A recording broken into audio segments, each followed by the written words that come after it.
இன்றே டவுன்லோட் செய்து உங்கள் ஃபேவரட் ஷோக்களை என்ஜாய் பண்ணுங்க. உனக்கு என்ன தெரியும்? ராணி, எனக்கு எல்லாமே தெரியும்.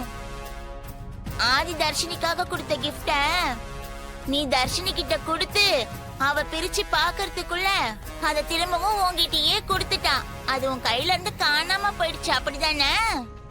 ஆமா ஜாய், நான் பத்திரமா தான் வச்சிருந்தேன். ஆனா அது எப்படி என்னாண்டு தொலைஞ்சு போச்சுன்னே தெரியல ஜாய். நானும் ரொம்ப நேரமா யோசிச்சு பாத்துக்கினே இருக்கிறேன். அது எப்படி காணாம போச்சுன்னே தெரியல ஜாய். ராணி, இப்ப நடக்கிறது விதியா சதியானே தெரியல. ஆனா ஒண்ணே ஒண்ணு மட்டும் உன்கிட்ட சொல்றேன், அத நீ வேற யார்கிட்டயும் சொல்லவும் கூடாது, கேட்கவும் கூடாது, சரியா? சத்தியம் பண்ணு. என்ன ஜாய், திடுதிப்புன்னு சத்தியமெல்லாம் கேக்குற? உனக்கு விஷயம் தெரியணுமா வேணாமா? தெரியணும். சரி, நான் சத்தியம் பண்றேன். சரி, சத்தியமா நான் யாராண்டியும் இத பத்தி கேட்கவும் மாட்டேன், சொல்லவும் மாட்டேன். சொல்லு. பொம்மைய கொன்னது யாருன்னு தெரியாம நீ இத்தனை நாளா தவிச்சிட்டு இருந்தல்ல? ஆமா ஜாய், உனக்கு தெரியுமா யாருன்னு? தெரிஞ்சா சொல்ல. அத நான் எதுக்கு சொல்லணும்?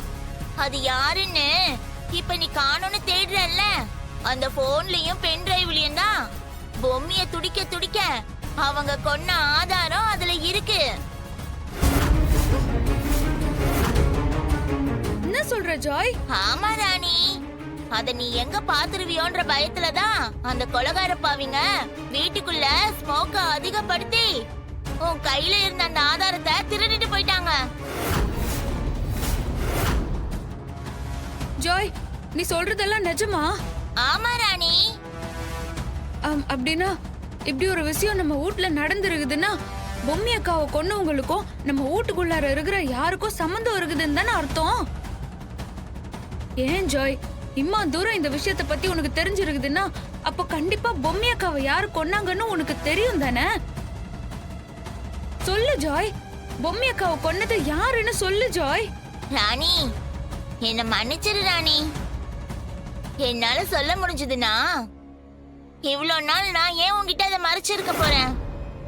எங்களோட பூதலோகத்து விதிப்படி ஒவ்வொரு பூதத்துக்கும் சில விதிமுறைகள் இருக்கு.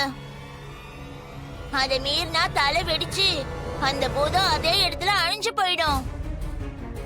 அந்த விதி இந்த மடுக்காக்கு பொருந்த ராணி.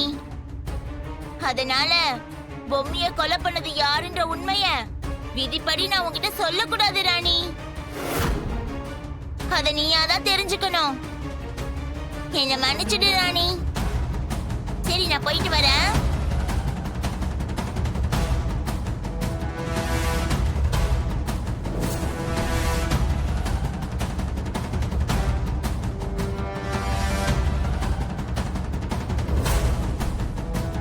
ஆதி தம்பி, அன்னைக்கு நைட்டு என்னத்துக்கோசரம் வீட்டுக்குள்ளார வரணும்? அவரு கையில செல்போன் ஆதாரம் எல்லாம் எப்படி கிடைச்சது?